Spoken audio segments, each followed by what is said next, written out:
man had 30 with no free throws. No free throws. That's ridiculous. At all, man. It's not that he almost a didn't make double-double, too. He just didn't get any.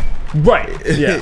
Which is wild. And he would have had that double-double if some of the shooters would have hit some shots last night. All I kept thinking about last night was, what if he was throwing some of those passes to Bojan, Monty, I was told Bojan. I was told Bojan can't affect winning, and he's a losing player. That's what I'm told. Listen, when you saw what the Miami Heat were doing last night, Jimmy Butler and Bam were able to rely on their shooters making shots.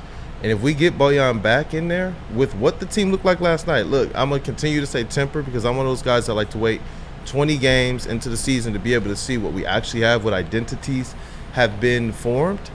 But honestly, man, the thing that I loved the most was what happened in the post game. Because how do you deal with a loss like that when your team is fighting so hard, and you know that every loss is going to be something that brings out not just the detractors from the outside, but even themselves who haven't experienced winning yet.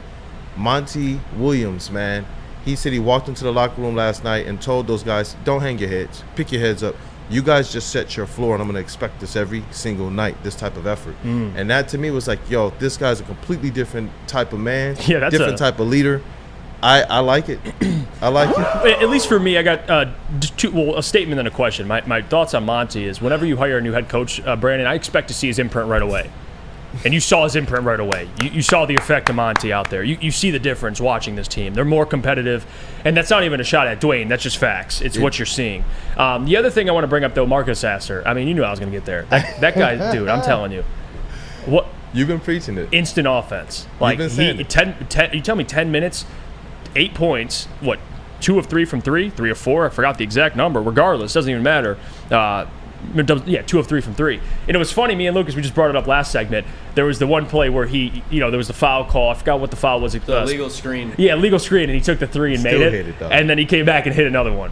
Can you just speak on, because I know Monty Morris is out and of course Bojan's out, but moving forward, like, that guy's going to be fighting for minutes. Like, you're going to have to make a decision here. Monty Morris is an expiring contract, and I'm not trying to overact after one game, but I think they got someone special, Sasser.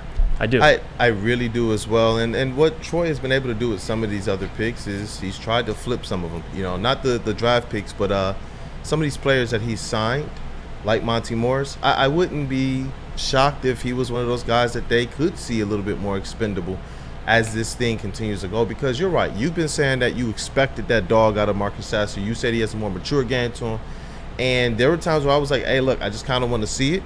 We saw what he did in Summer League, but we can only take that with so much intent. What he did in preseason, we try to temper that as well. That first game looked like he was getting over jitters. But yesterday on a couple of the shows, we were talking about Marcus Sasser and on the heavies as well. Shout out to the heavyweights, where we talked about Marcus Sasser's handles being able to get him open at any point in time on that court.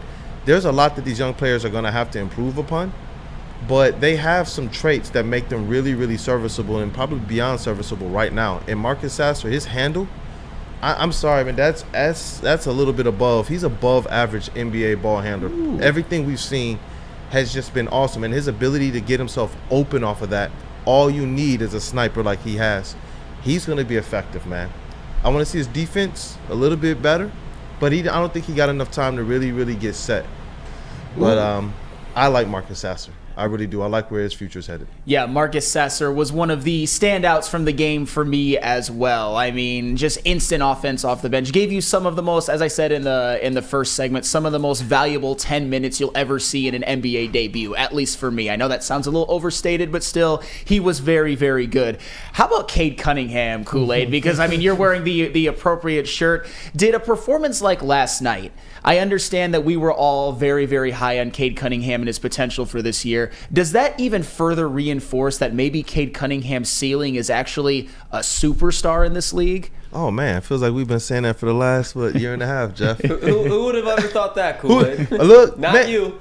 Listen, bro, Cade Zone, all of this stuff. We dedicated a whole segment to the Woodward Pistons podcast, which is where we dump a lot of our Pistons coverage right now.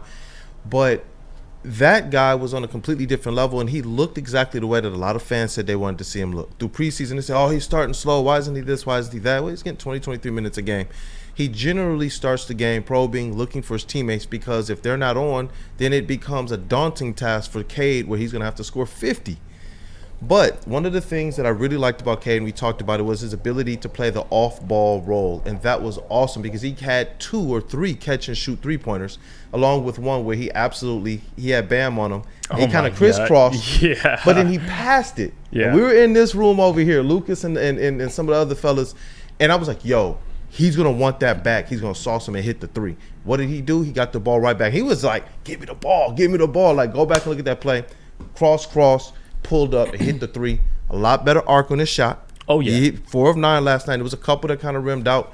I like that. But what I really loved about Cade, in terms of the ceiling that you're talking about, was going to make him that superstar, his defense.